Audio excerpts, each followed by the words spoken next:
Hello বন্ধুরা, আবারও চলে এসেছি নতুন একটা ভিডিও নিয়ে। আজ আমি পোনা মাছের টক বানাবো। তো কেমন করে বানাচ্ছি দেখে নাও। মাছগুলোকে ভালো করে ধুয়ে নেব পরিষ্কার করে। দেখো, নুন হলুদ মাখিয়ে দিয়েছি। এবার একের পর এক মাছগুলো আমি ভেজে নেব ভালো করে। ব্লেন্ডারে মশলাটা বেটে নিয়েছি। এখানে আদা রসুন পেঁয়াজ আছে, এখানে সাদা সরষে কালো সরষে জিরে আছে, বেটে নেব। মাছগুলো আমার একের পর এক ভেজে নেবো। এবারে এখানে পেঁয়াজ কুচি আছে, টমেটো কুচি আছে, এইখানে সরিষাটা বেটে নিয়েছি আমি। এবার পেঁয়াজগুলো ভালো করে ভেজে নেব লাল করে। সামান্য পাঁচফোড়ন দিয়ে দিলাম। টমেটোগুলো ভেজে নেব।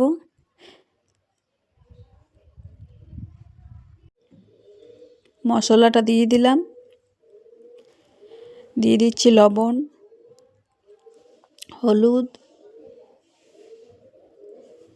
সামান্য চিনি দিয়ে দিলাম স্বাদ আনার জন্য। সামান্য কাশ্মীরি লঙ্কার গুঁড়ো দিয়ে দিলাম। সরষে বাটাটা দিয়ে দিলাম। ভালো করে এবারে কষে নেব।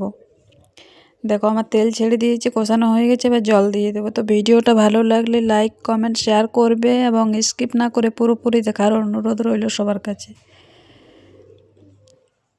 ফাইনালি আমার পোনা মাছের টক রেডি। বাই বন্ধুরা, আজ এই পর্যন্ত। সবাই ভালো থাকবে।